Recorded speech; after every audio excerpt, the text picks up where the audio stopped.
Good morning, students. Welcome back to my YouTube channel, The Beauty of Physics. Myself Manoj Aneja, and today in this video, I am going to start a very important topic: vector addition by analytical method. Chapter 4, class 11. बच्चों आज की इस video में 11th class का chapter 4 motion in a plane में जो vectors हैं उसका एक important topic addition of vectors by analytical method cover करने जा रहा हूं। तो चलिए बच्चों स्टार्ट करते हैं वीडियो। बच्चे वेक्टर्स को ऐड कैसे करते हैं? वेक्टर्स को ऐड इसके लिए ज्योमेट्रिकल मेथड पहले सबसे पहले हमने सीखा था। ज्योमेट्रिकली कैसे ऐड करते हैं ज्योमेट्रिकली, उसके लिए बच्चों मैंने वीडियो बनाया हुआ है। अगर आपको कॉन्सेप्ट क्लियर नहीं है तो उस वीडियो का लिंक इस वीडियो के डिस्क्रिप्शन में, वहां से देखिए ज्योमेट्रिकल मेथड। तो अब हम करेंगे एनालिटिकल मेथड, क्योंकि ज्योमेट्रिकल मेथड में आपको ज्योमेट्रिकल मेथड है जो उसमें आप मैग्नीट्यूड और डायरेक्शन रिजल्टेंट वेक्टर की केवल दो स्पेशल केसेस में निकाल सकते हैं, जब आपके वेक्टर्स या तो सेम डायरेक्शन में हो या अपोजिट डायरेक्शन में हो, एक यहां तो एक यहां। अब करते हैं बच्चों वेक्टर एडिशन में एनालिटिकल मेथड।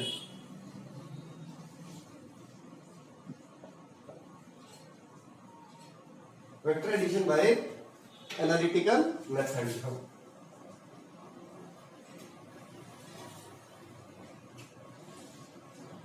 फर्स्ट है बच्चों triangle law vector addition. Triangle law of vector addition.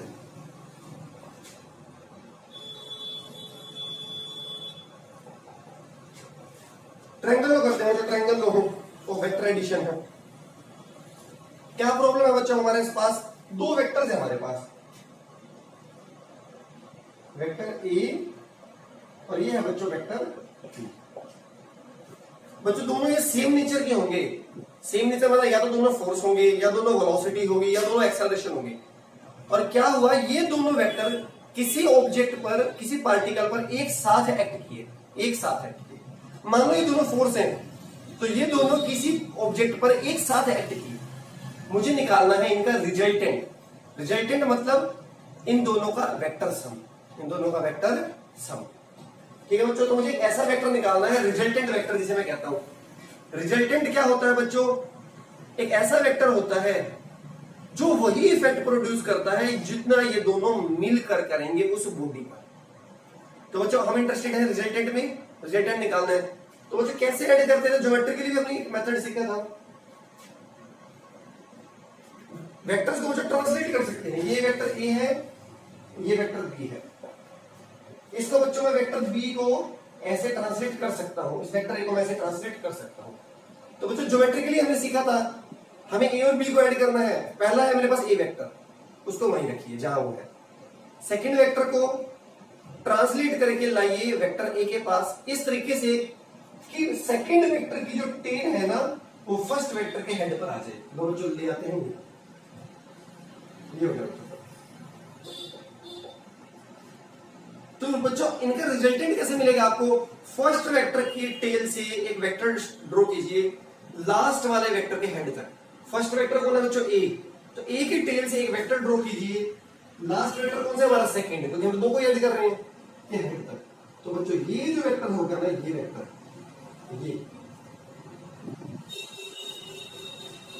ये जो बच्चों वेक्टर होगा ये होगा आपका रिजल्टेंट वेक्टर। ये क्या होगा बच्चों? आपका रिजल्टेंट वेक्टर। किन का रिजल्टेंट होगा? वेक्टर ए और वेक्टर बी का। मतलब आर वेक्टर जो है बच्चों आपका ए और बी का सम है, रिजल्टेंट वेक्टर। इन दोनों का वेक्टर सम है ये।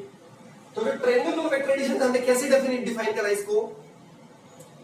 अगर दो वेक्टर्स जो किसी ऑब्जेक्ट पर एक साथ एक्ट कर रहे थे उनको मैं एक ट्रायंगल की दो साइड से रिप्रेजेंट कर सकता हूं। एक ट्रायंगल की दो साइड से टेकन इन सेम ऑर्डर। देखो तो सेम ऑर्डर है, जहां हेड और टेल कॉन्सेप्ट होते हैं सेम ऑर्डर। तो उन दोनों वेक्टर्स का मुझे रिजल्टेंट मिलेगा उस ट्रायंगल की तीसरी साइड से taken in opposite order. Taken in opposite, ये है बच्चों स्टेटमेंट। अगर दो वेक्टर्स जो किसी ऑब्जेक्ट पे एक साथ एक्ट कर रहे हैं उनको मैं एक ट्रायंगल की दो साइड से शो कर सकता हूं टेकन इन सेम ऑर्डर, तो मुझे रिजल्टेंट मिलेगा उन वेक्टर्स का तीसरी साइड से टेकन इन अपोजिट ऑर्डर। क्योंकि बच्चों ये एक ट्रायंगल बनी है हमारे पास OPQ। OP और PQ क्या है बच्चों? उसकी दो साइड। उन दो साइड से मैंने दो वेक्टर्स को रिप्रेजेंट किया, रिजल्टेंट आएगा बच्चों तीसरी साइड से जो कि है ओके। ठीक है बच्चों, ये ध्यान रखना है ऑर्डर का। जिनको ऐड करना है बच्चों वो सेम ऑर्डर में हो और रिजल्टेंट आएगा आपका जो होगा वो अपोजिट ऑर्डर में। देखो टेल से टेल, हेड से हेड, तो ये क्या है अपोजिट ऑर्डर में, ये क्या है अपोजिट ऑर्डर में। अब बच्चों मैं इसके एक बार डायग्राम को रीड्रॉ कर देता हूं प्रॉपर्ली। ओ बच्चों इस पॉइंट का नाम P है, इस पॉइंट का नाम Q है, ये वेक्टर A है, ये वेक्टर B है, ये बच्चों क्या था एंगल थीटा। मतलब मैंने ये कहा कि ये जो वेक्टर होगा ना, ये जिसको आप ट्रायंगल की तीसरी साइड से दिखा रहे हो टेकन इन अपोजिट, ये आपको बच्चों रिजल्टेंट वेक्टर है। तो बच्चों रिजल्टेंट है। अब मैं इंटरेस्टेड क्या हूं, इसके मैग्नीट्यूड में और इसकी डायरेक्शन में। भाई ये दो वेक्टर्स हमें ऐड करने हैं, वेक्टर ए और वेक्टर बी, उनके पीछे कितना एंगल बचा थीटा। मैं कह रहा हूं उनके एडिशन से आ गया आर वेक्टर। आर वेक्टर जो है रिजल्टेंट, वो इन दोनों का एडिशन है वेक्टर सम।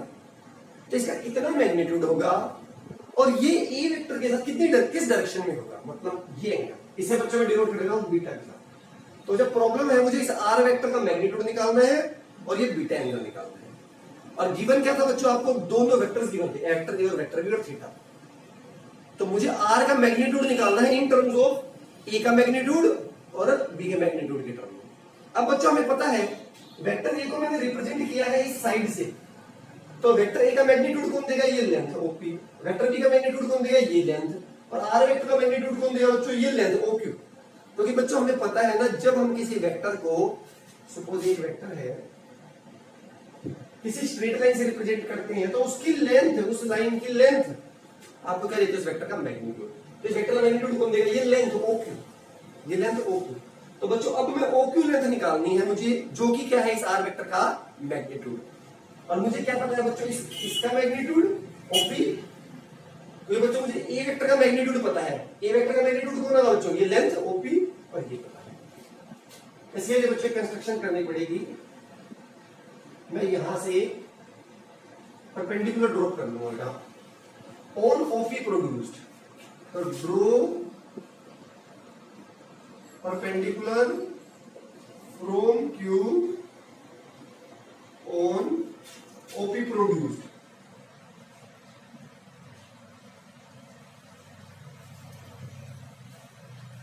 अब क्या करते हैं बच्चों, मुझे क्या निकालना था, आर का मैग्नीट्यूड, वो क्या है ओक्यू साइड, वो क्या है ओक्यू साइड। तो मुझे ओक्यू निकालनी है बच्चों। ये देखो QSO, बच्चों ये एक राइट ट्रायंगल है QSO। तो राइट ट्रायंगल में ये क्या बनेगा, हाइपोटेन्यूज। अब मैं पाइथागोरस थ्योरम लगाने के लिए मुझे हाइपोटेन्यूज निकालना है, मुझे बेस और परपेंडिकुलर की इंफॉर्मेशन चाहिए। मुझे मैं QS निकाल लेता हूं और मैं PS निकाल लेता हूं। तो चलिए ट्रिग्नोमेट्री में आपने किया है, थीटा के सामने ये चाहिए परपेंडिकुलर है और ये बच्चों जो है ये बेस है। तो बच्चों QS क्या होगा, QS या फिर जो 10th क्लास में किया है, मुझे QS निकालना है, उसको मैंने रख दिया ऊपर। और बच्चों मुझे ये पता है PQ, PQ क्या है बच्चों, PQ क्या है बच्चों, ये लेंथ क्या है इस बी वेक्टर का मैग्नीट्यूड। ये क्या बन गया बच्चों, साइन थीटा। क्या बन गया, साइन थीटा। तो जो QS क्या आ गया, PQ क्या था बच्चों, बी वेक्टर का मैग्नीट्यूड, मैग्नीट्यूड लगाइए साइन थीटा। तो जो QS क्या आ गया आपका, B sine theta, B sine theta. और बच्चों ये बी वेक्टर मॉडुलस लगाने की जगह अगर आप सिंपली बी लिख दोगे ना, सिंपली बी, तो मतलब होगा बी का मैग्नीट्यूड। अब तो इसी तरीके से ये आपके लिए एक्सरसाइज छोड़ देता हूं, PS निकाल लेना। PS आएगा आपका बी कॉस थीटा, PS क्या आएगा बच्चों आपका बी कॉस थीटा, PS क्या आएगा बच्चों बी कॉस थीटा। अब बच्चों हम अप्लाई करते हैं Pythagoras theorem in triangle OQS। इसको बच्चों मैं यहां लिख लेता हूं, QS को B sine theta. Applying Pythagoras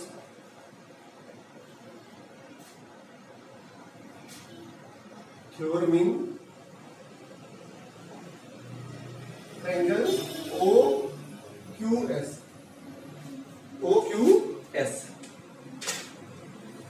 देखो बच्चों OQ है हाइपोटेन्यूज, तो हाइपोटेन्यूज का स्क्वायर क्या होता है बच्चों, बेस का स्क्वायर OS का स्क्वायर प्लस QS का स्क्वायर। बच्चों ओएस को क्या लिख सकते हो, OP plus PS, OP plus PS का स्क्वायर प्लस पीएस का स्क्वायर। बच्चों डाल दो सारी वैल्यूज।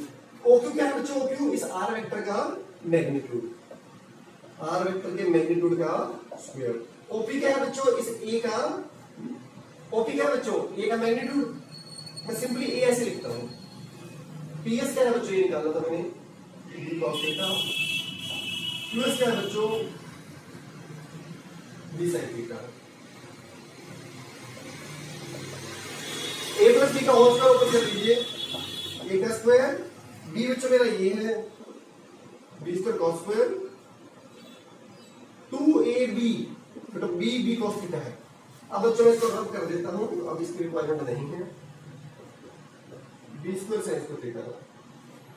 और इन दोनों टर्म्स को आप बच्चों कलेक्ट कर लो, A square plus B square. बच्चों इसको मैं पहले लिख लेता हूं 2ab cos थीटा, और इसको पीछे लिख लेता हूं, कोई प्रॉब्लम नहीं है।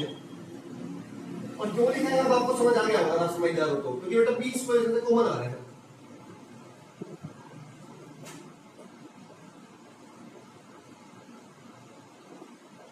और जब बी स्क्वायर कॉमन लोगे तो अंदर क्या बचेगा, cos square plus sin square. ये आइडेंटिटी आपने पढ़ी है 1।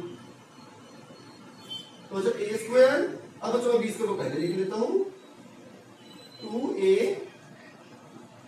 b cos थीटा, और ये क्या है बच्चों, r का स्क्वायर।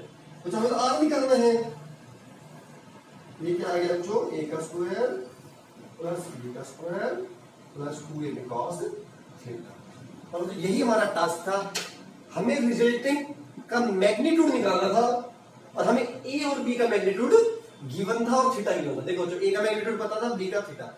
तो जब आपको दो वेक्टर्स को ऐड करना है जिनका मैग्नीट्यूड पता है आपको और उनके बीच एंगल पता है, तो उसके रिजल्टेंट का मैग्नीट्यूड आप यहां से निकाल सकते हैं। इसके ऊपर हम न्यूमेरिकल्स करेंगे, जो बहुत क्लैरिटी आ जाएगी आपको। अब जो डायरेक्शन हो रहा है, डायरेक्शन में मुझे ये तो हो गया भाई, ये दोनों ने मिलकर इतना रिजल्टेंट बनाया, इतने मैग्नीट्यूड का, किस डायरेक्शन में, ए के साथ किस डायरेक्शन में। तो बच्चों ये मैं निकाल देता हूं इस ट्रायंगल में tan बीटा।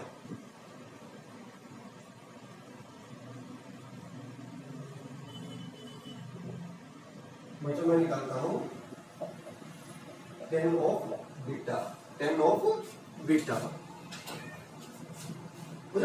बीटा के सामने परपेंडिकुलर, और ये पूरा बेस। बच्चों ये बनेगा बेस, तो tan की डेफिनेशन क्या होती है बच्चों, परपेंडिकुलर अपॉन बेस। QS क्या है बच्चों, QS अभी निकाला था बच्चों हमने, b sin थीटा। OS क्या लिख सकता हूं बच्चों, OP प्लस PS, और OP क्या है बच्चों, E का magnitude plus B cos theta. तो बच्चों ये है आपका tan बीटा। तो अब बच्चों B का मैग्नीट्यूड पता है, A का पता है, थीटा पता है, तो बच्चों यहां से हम बीटा सोल्व कर सकते हैं। तो ये आपका प्रॉब्लम हो गई, आपको रिजल्टेंट का मैग्नीट्यूड पता लग गया, उसकी डायरेक्शन भी पता लग गई। तो this is all about triangle law vector addition. अब बच्चों सेकंड जो मेथड आता है, बच्चों एक जरूर ध्यान रखना है, जब भी वेक्टर्स को ऐड कर रहे हैं ना, एंगल ये वाला लेना है जो बाहर की डायरेक्शन में बन रहा है, एंगल ये वाला लेना है जो बाहर की डायरेक्शन में बन रहा है। ये वाला एंगल कभी नहीं लेना वेक्टर्स में, ये वाला नहीं करना।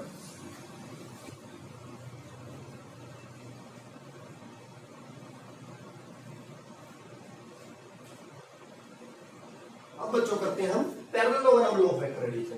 पैरेललोग्राम बच्चों कुछ नहीं है, बस स्टेटमेंट डिफर है, स्टेटमेंट है सारा का सारा वही है, इसका डायरेक्शन सारा का सारा वही है। Parallelogram law of vector addition क्या है बच्चों, पैरेललोग्राम लो में मुझे पता है ना, वो पैरेललोग्राम में अपोजिट साइड इक्वल और पैरेलल होती है।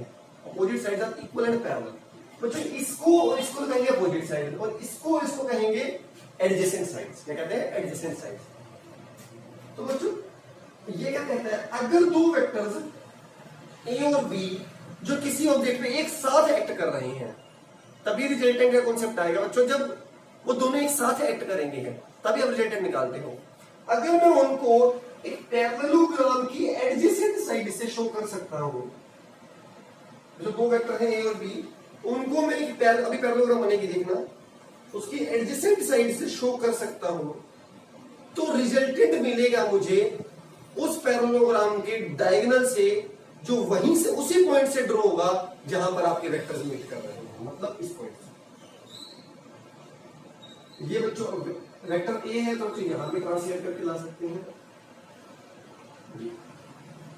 तो ये जो बन गया है आपका पैरेललोग्राम, ये जो पैरेललोग्राम, तो ये होगा, ये आपका होगा रिजल्टेंट वेक्टर। ये क्या होगा बच्चों आपका रिजल्टेंट वेक्टर। तो जब मैं प्रॉपर्ली ड्रॉ करके आपको बता देता हूं, डेरिवेशन सारे तरीके से होगी। बच्चों वही एक ए वेक्टर है, एक मेरा बी वेक्टर है।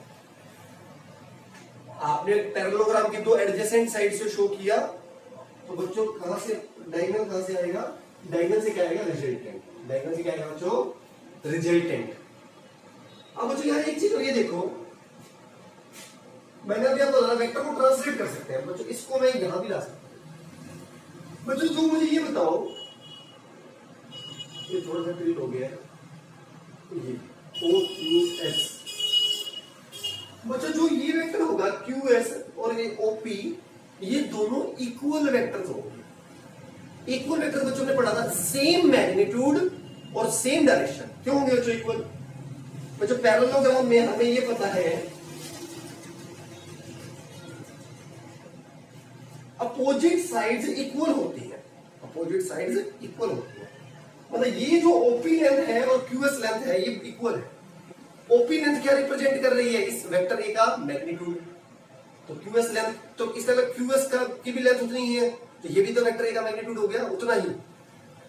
वो जो एरो देती है डायरेक्शन, OP भी इस डायरेक्शन में है और QS भी इस डायरेक्शन में। तो क्या ये QS और OP वेक्टर, तो जो अगर OP वेक्टर ए वेक्टर है, तो जो QS वेक्टर भी तो ये वेक्टर होगा। ये QS वेक्टर का मैग्नीट्यूड उतना ही है जितना इसका है, सेम डायरेक्शन, तो ये भी ए वेक्टर होगा। सिमिलरली बच्चों ये भी बी वेक्टर होंगे, ये भी बी वेक्टर होंगे। ठीक है बच्चों, तो जो ये पैरेललोग्राम जो था, मैंने कहा था ना, यहां पे बच्चों ये वाला एंगल दिया होता है, ये वाला जो टेल टू टेल जॉइन किया बच्चों मैंने, ये वाला एंगल। अब बच्चों हमें पता है अपोजिट साइड आर पैरेलल, तो बच्चों जितना ये एंगल है उतना ही ये एंगल होगा, कोरिस्पोंडिंग एंगल बन गए। तो बच्चों अगर कोरिस्पोंडिंग, तो ये पैरेललोग्राम लॉ से आ गया। अगर अब बच्चों मैं इसको रद्द कर दूं 1 मिनट के लिए, इस चीज को 1 मिनट के लिए है, तो क्या वही का वही नहीं हो जाएगा रिजल्टेंट? क्या वही का वही तरीका नहीं हो जाएगा रिजल्टेंट निकालना है आपको इसका मैग्नीट्यूड? क्या वही के वही ट्रायंगल होंगे ही, जबकि है parallelogram. Vector A, sorry vector B, vector A, तो बच्चों क्या फिर वही का वही सारा कहानी APST मान लो इस पॉइंट को। तो क्या वही की वही अभी रिजल्टेंट कहां से आया है? इस पैरेललोग्राम के डायगोनल से। बस स्टेटमेंट डिफर होगी क्योंकि अब पैरेललोग्राम बनी है। तो क्या मैं फिर वही सारा कॉन्सेप्ट लेकर इसको निकाल लूं जो अभी आपके सामने निकाला था, b cos theta, b sin theta, फिर वही RS का मैग्नीट्यूड निकालने के लिए पाइथागोरस थ्योरम, सारा डेरिवेशन सारी वही है, स्टेटमेंट डिफर है। स्टेटमेंट क्या थी? वेक्टर जिनको ऐड करना है उनको पैरेललोग्राम के एडजेसेंट साइड से शो किया, taken in opposite order. Triangle में सेम था बच्चों, ट्रायंगल में सेम ऑर्डर में किया था ना उनको, जिनको ऐड करना था, यहाँ पे अपोजिट ऑर्डर। डायगोनल उसी पॉइंट से आएगा जहां पे वेक्टर्स को ज्वाइन किया है। ठीक है बच्चों, कहीं भी कोई भी प्रॉब्लम हो तो कमेंट्स करके बताएं, कमेंट्स आपके लिए ही हैं। तो इसके बाद चलते हैं, अगर आपको 2 से ज्यादा वेक्टर ऐड करने हैं तो उसमें चलता है polygon law of vector addition. क्या चलता है बच्चों?